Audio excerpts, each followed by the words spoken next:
Steelers Nation? What the hell's that, dude?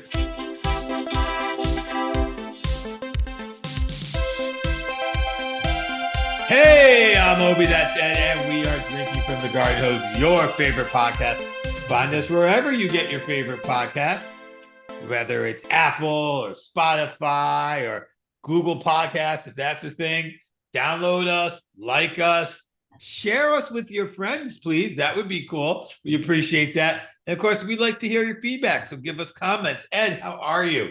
I'm doing well, Obi. Hot as heck outside. And I don't know about you, but the older I get, like each day, by the way, I get older each day. I care more and more about the weather. Is that an old guy thing? What the hell is that? You know what? That could definitely be a cranky old man thing. The older you get, the more the weather just bothers you, no matter what the weather. Oh, it's a perfect day. Fuck this.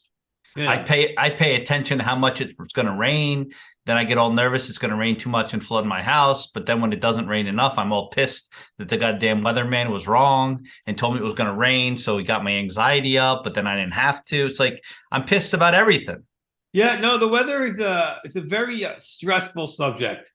Absolutely. Or I'm going to be able to do this thing today. Be able to get a softball game in today. I'm working all week, and then they cancel softball game, and then the weather doesn't rain, or they don't cancel it, and then there's a thunderstorm all of a sudden. Absolutely, the weather just fucks with you.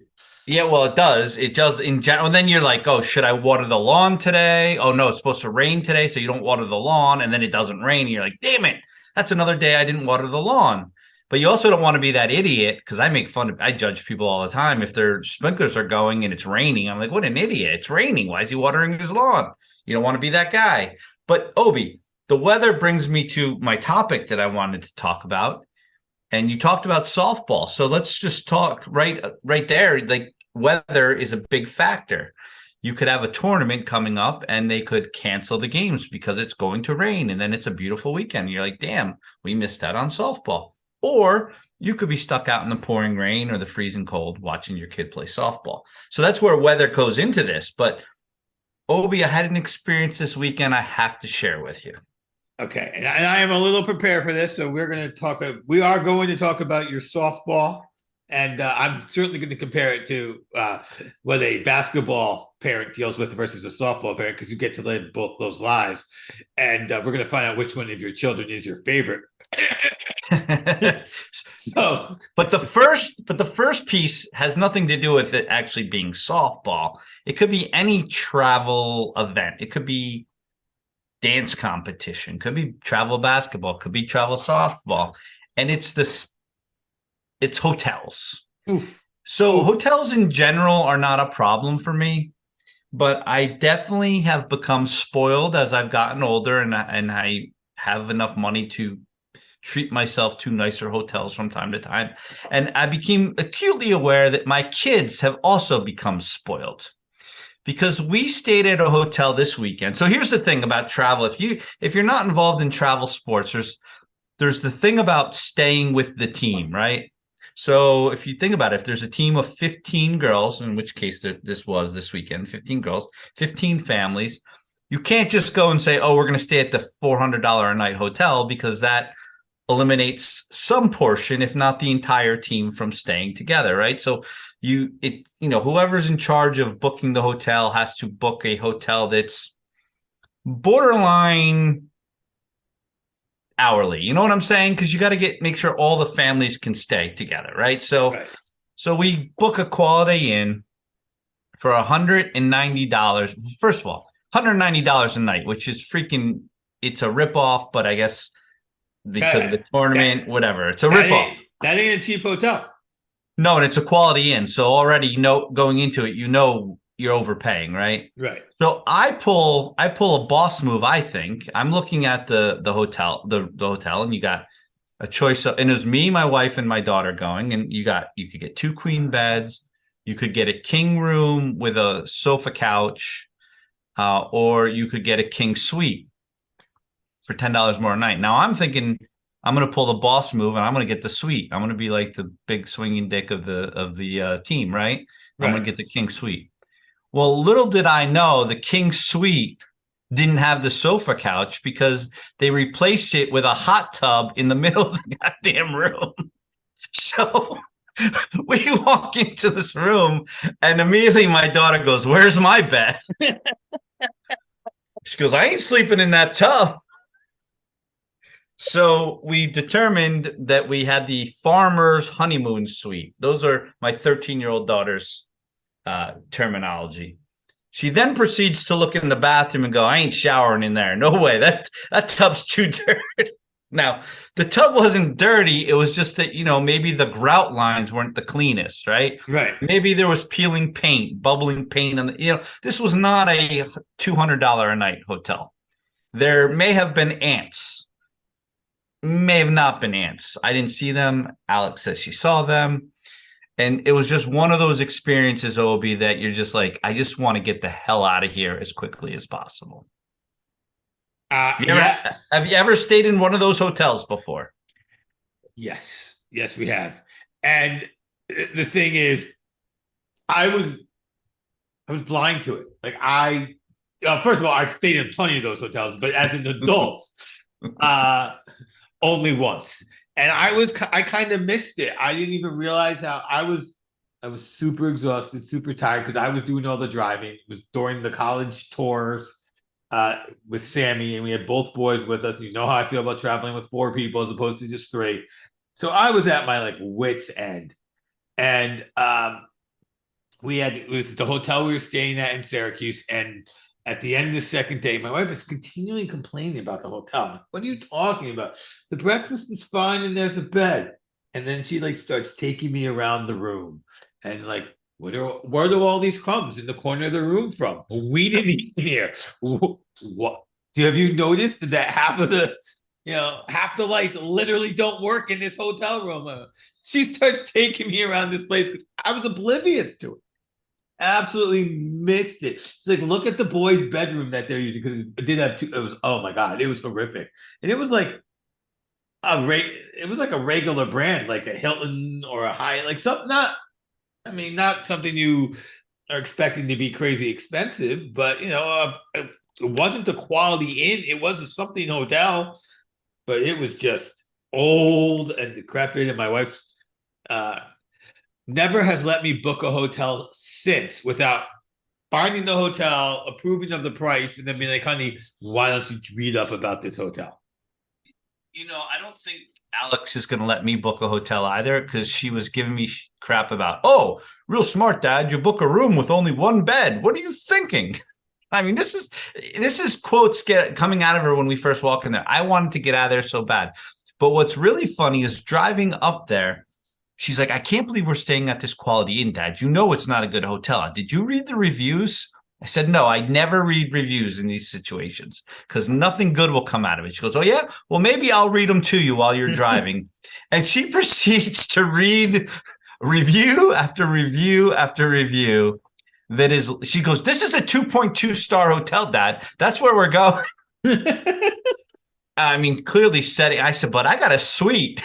And she's like, "A suite? What's in a suite there? Come on, what do you?"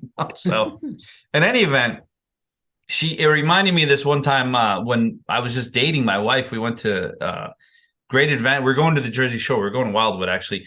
And we went down a day early, and the idea was go to Great Adventure and then just get a hotel somewhere and then go the next day to go to Wildwood. We ended up getting the honeymoon suite at this hotel somewhere near Jackson, New Jersey, somewhere in South Jersey. And it had mirrors on the ceiling, So, I mean, now that was 20-something years ago, but this was only missing the mirrors on the ceiling, if you know what I'm saying. Yes, I know what you're saying. And my 13-year-old daughter still doesn't know why you would put a hot tub near the bed. She's kept asking, "Why would you put a hot tub here?" I'm like, "I don't know, Alex." And then I'm winking at my wife. Wink, wink. Can't wait for the game, sweetheart. We're gonna leave after 6. No, "Hey, here's some quarters, kid. Go to the arcade." But there was no arcade in this freaking hotel. Or a pool. There was a pool. There was a pool. It was an outdoor pool. Okay. But if you know, this past weekend was very hot and humid. and there Yes. was no shade, and I wasn't swimming with all the girls softball players, so it was just not a place to hang out. So we went to the Foxwoods and tried to act like high rollers at Foxwoods and acted like we had money there as opposed to at the Quality Inn. So anyway, I wanted to just talk about if anybody else has had a shitty hotel experience. And this was my recent one. And I just have spoiled kids. I also know my older daughter, Obi, would not have stayed in that hotel. She would have walked out. She would have slept in the car. In the car. Somewhere. Yes. And would have made my life miserable. Well, she would have also put a pillow on your face if you started snoring. So we know. That's a great point. And so anyway, the long story, my older daughter, we leave her home for the first time. She did great the first day, and then she got a sinus infection, and she was just in a lot of discomfort. And my wife ended up going home a night early, probably because she wanted to we're like fighting over, no, I'll go home and take the sick kid. No, I will go home and take the sick kid. We had to get the hell out of that hotel. But so it was just me and Alex on Saturday night. And I asked her, did I snore? She goes, I don't know. I was sleeping. I said, well, your sister says I wake her up. But one funny thing happened because we only had the king bed. And so Alex slept in the king bed with me. It's a big bed. She puts a sweatshirt in the middle of the bed and she says, do not cross. I said, sure, sweatshirt's going to keep me from crossing. But okay, I won't cross. But I'm woken up at 3 a.m. with a distinct pressure and pain coming from my mid region. Her foot with her big toe and the uncut toenail is stuck into my midsection, let's just say. And she's pushing on it because she has changed from being in a more vertical position like normal people's to being in a horizontal crossway. And I was in her way and she was trying to push me out of the way while she was sleeping. And I woke up and we put an end to that real quick. Well, because when she meant don't cross the line, she didn't mean the way up and down. She meant left and right. You only had a square of the bed. Apparently, I had great pain. But I don't snore when she's in the room, only when the older daughter is. Okay. We are establishing the rules of the road here. Yes. Which you are going to have to obey for the next 3 years of softball and travel softball. Yeah, I think so. As long as they don't keep getting rained out, because then guess what? She's supposed to play the 8 a.m. game on Sunday. So we have to get up at 6 a.m. so that we can be on the road to be at the field an hour early for warm-ups. And it's raining when we wake up, but it wasn't raining where the field was. So we had to go through the whole thing of getting up, eating, getting dressed, getting in the car, driving. As we're driving, game's rained out. It's now 6:45 in the morning on a Sunday. Might as well just go home. So let me ask you, because I did not do these travel team things. When you do these travel team things, do you interact with the other parents at this hotel and talk about who booked this crap hotel? So, I've learned to read the room, right? So no, you don't, because here's why. You never know where people are at, right? Until you feel them out and you can be like, what the hell, But some people, you got to recognize in life that people can only afford certain things, right? And some people it's stretching and some people it's not. So I've told this story before, but ever since I was in the urinal in the bathroom next to my first CEO at my first job, and we were in the bathroom together and he looked at me and we just come from lunch and he goes, well, if I knew we were going to be splitting the bill, I would have got more than a salad. I remember that day that you never know where other people's finances are at and you just keep your freaking mouth shut.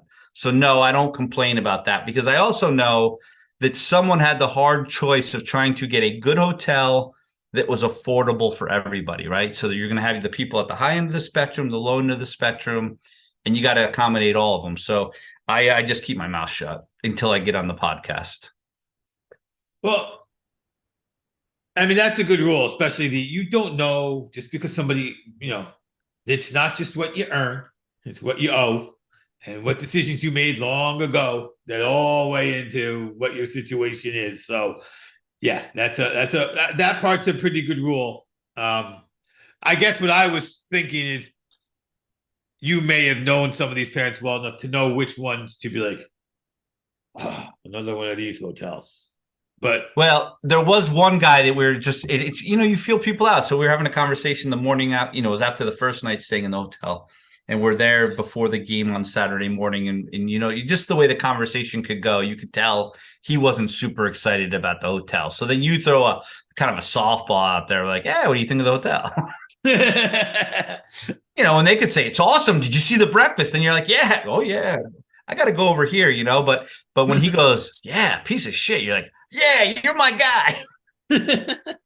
Like, so you just got to throw softball questions out there. Then that's how you can feel people out. But you can't be the first one to go and like complain about it, because you're bound to offend somebody, and that's not right. And there's no reason to offend somebody over something like that. Right. Now, if we start talking about why your kid's playing second and mine's in the outfield, that's a reason to have an argument.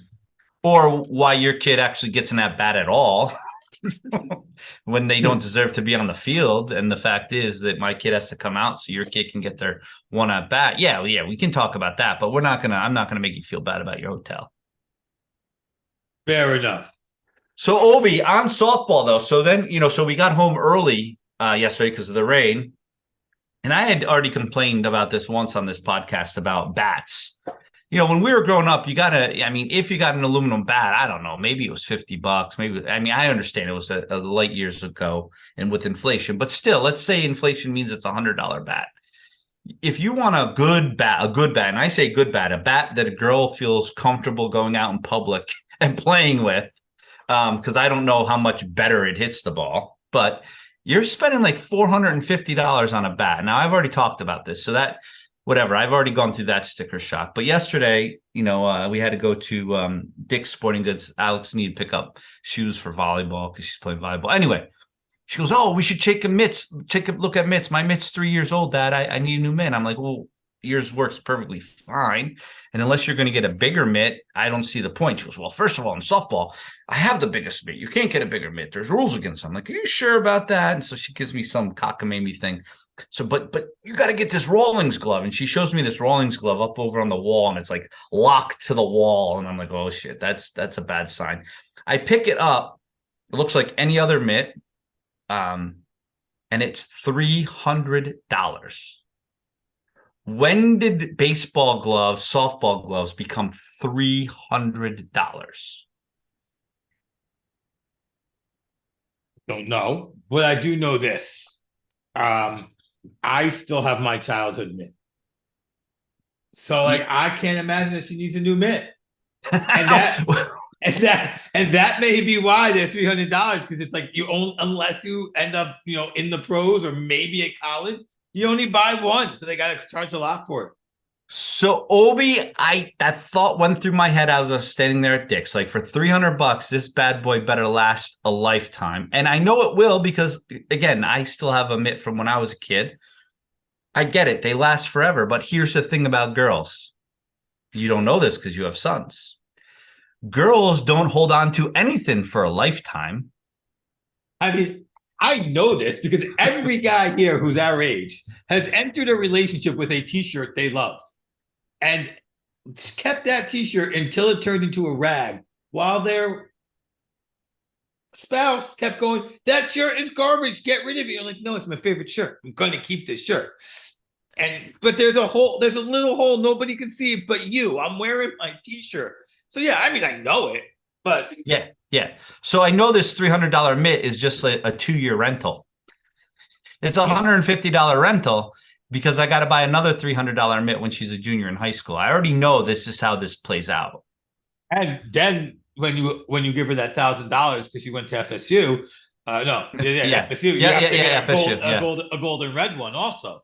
But then she throws the ultimate kicker to me after I know she'd want a new mitt in 2 years. So we get these volleyball sneakers. So that's the only thing she also wanted a bucket of softballs, $130 for a bucket of softballs. We're like, we're not getting a bucket of softballs.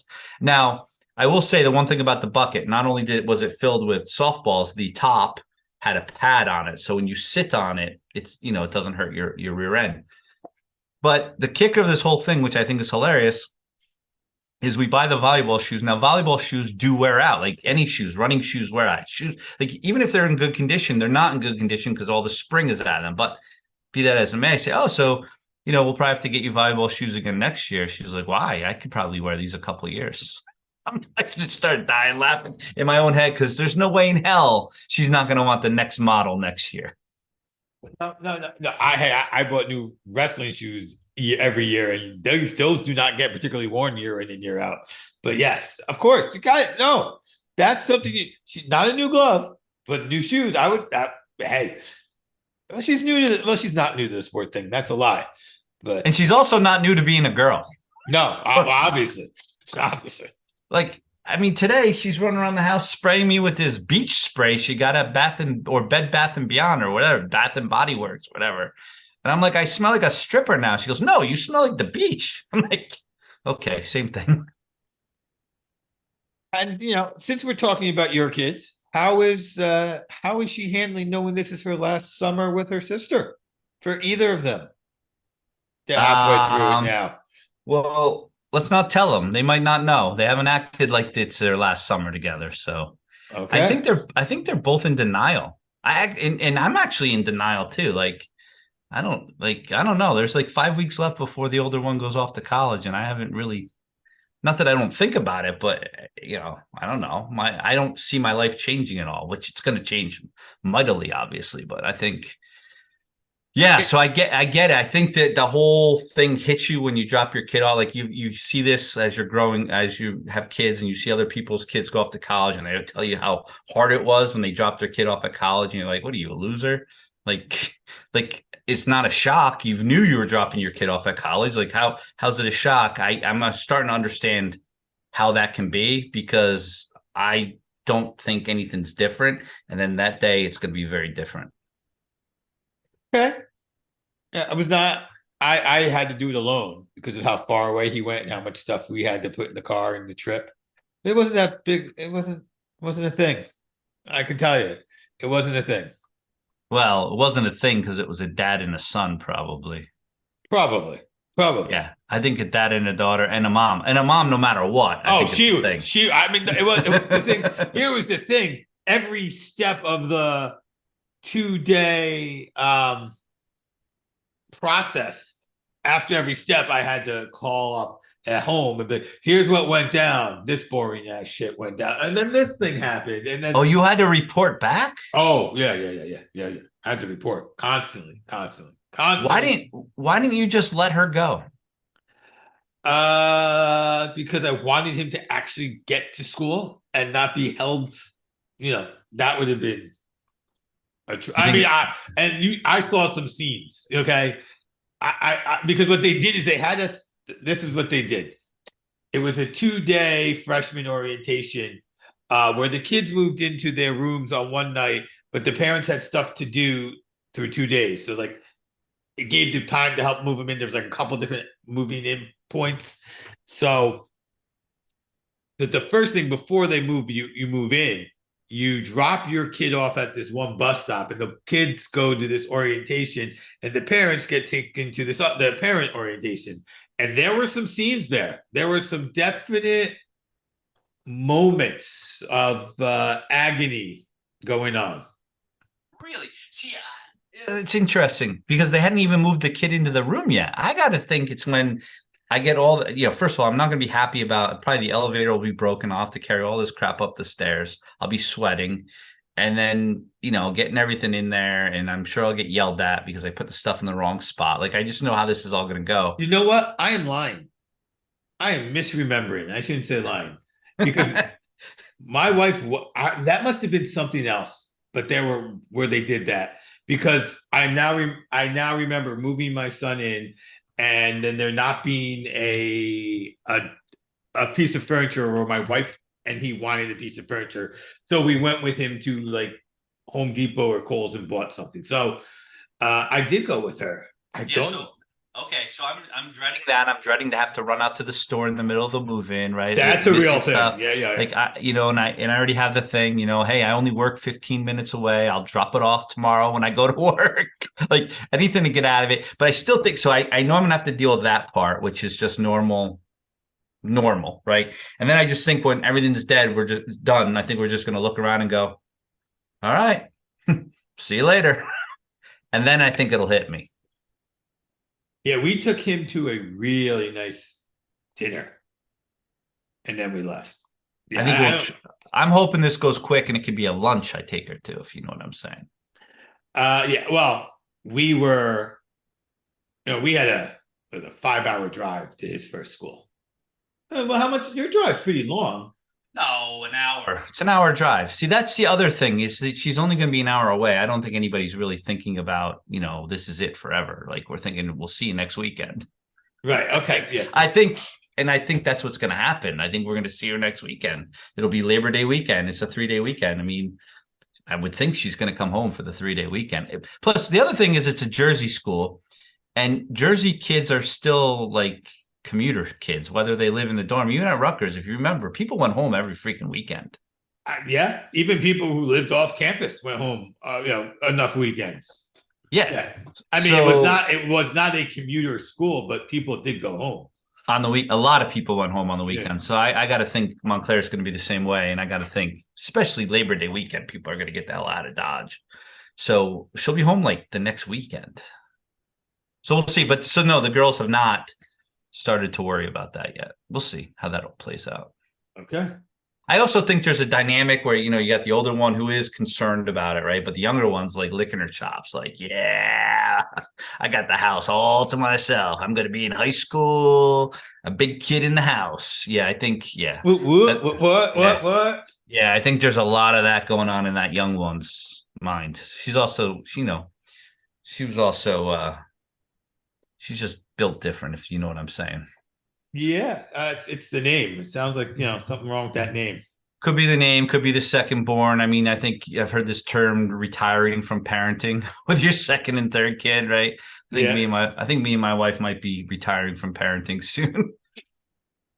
Yeah. No, that can happen. It happens here a little bit, but it's like just pass, just graduate high school, just get out of my house. Yeah. That's all you gotta do. Low standards. Don't get in trouble with the law. Don't bring shame upon the family name. It will be all right. I don't even don't get in trouble with the law because I can't bail you out, and shame the family name all you want. Just leave. Nice. Yeah. Now, Obi, did you get feedback on our last episode? I was shocked by the feedback I got. Shocked isn't the right word, but all I can say is, from multiple sources, I heard, no, there's nothing. You set yourself up on an impossible task. Even if it wasn't Ed, none of the songs that you could think of or I could think of, they would say, were better than Guns N' Roses. The most shocking feedback I got is somebody wrote back to me and they called Guns N' Roses the 90s band. I didn't even bother correcting them, because I guess technically their second album was in the 90s. So what it will be. That was the feedback. Ed was right, was the feedback, which I know there's lots of people listening right now who did not respond to us on this because Ed was right. And they're a little heartbroken that they didn't get to tell Ed he was an idiot. I can tell you 100% of the people who feel that way would never tell me that to my face. That's for sure. And they certainly didn't give me that feedback because my head is already not fitting on the Zoom screen right now, because it is good to be right again. I would hold off on the again piece, but you were right. That was impressive that nobody was able to, I mean, even when we were talking, I was like not putting up much of an argument. I was going to need help for that assignment, and nobody helped me because I guess what's best about that is you were really excited when you were teasing it. You thought for sure you could beat me. I thought for sure that there would be somebody would come up with a song that would do it, and nobody even, people gave suggestions, but no one's like, this is definitely better. I think what we really determined is that, yes, Appetite for Destruction is one of the 10 greatest albums of all time, and to try to beat a song from that album is really an outrageous thing to do. But I would not be one to argue that Appetite's one of the 10 greatest albums of all time anyway. So, Smart. And my boy Ed Sheeran last night or 2 nights ago played in Detroit, and he brought Eminem up on stage, and they did a cover of Lose Yourself. I mean, now that is the concert I should have been at. So yeah, I saw that, and I don't know if you have the TikTok or not because I saw it on TikTok, and I was going to share it with you, but I don't know if sharing something on TikTok is value you. I don't know. I don't know what platforms you use.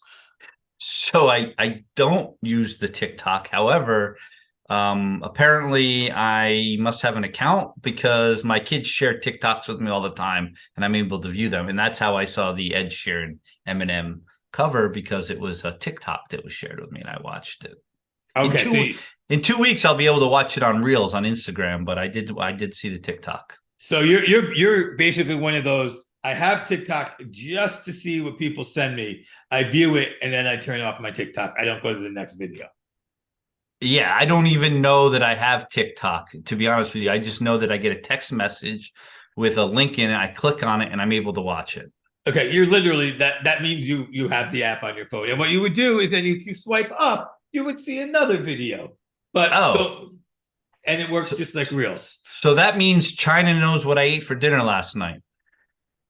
China knew what you ate for dinner anyway. That information was sold to them by Facebook. Or Instagram, or Twitter, or Reels. Or Threads. You're on Threads, I thought. Yeah, Threads. Yeah, Threads. I'm on Threads. And by the way, I was so excited that I joined Threads early. I was only the 5,444,000th person to join it. But if you were to join Threads today, I think you'd be in the 90 million. So I am a kind of an early adopter there. Yeah, you jumped right on that. I was like, oh, Ed's got Threads. You're the only person I know who I'd say this. There could be people listening who I know and they have Threads, but you're the only person who I am aware of having Threads at this point. Yeah, I still don't know what to do with it because it's not the most user-friendly if you're out there listening. I hope it replaces Twitter at some point, but we're not there yet. So I'm just holding my spot, my name, so no one can steal it and like impersonate me. Okay. All right. Well, we'll get it there. You may see Drinking from the Garden Hose on Threads soon enough. Not until they get to 100 million. I think our goal is to have Drinking from the Garden Hose to be the 100 millionth Threads user. Boom. Yes, that's it. And we'll win something for that. Oh, Zuckerberg's got to give us something, right, for that? Yeah. Good old Marty D. You never know. Yeah. Okay, because that wouldn't suck. And the charm is that we suck. I'm Obi. That's Ed. Thanks for listening. We'll see you in a couple of weeks.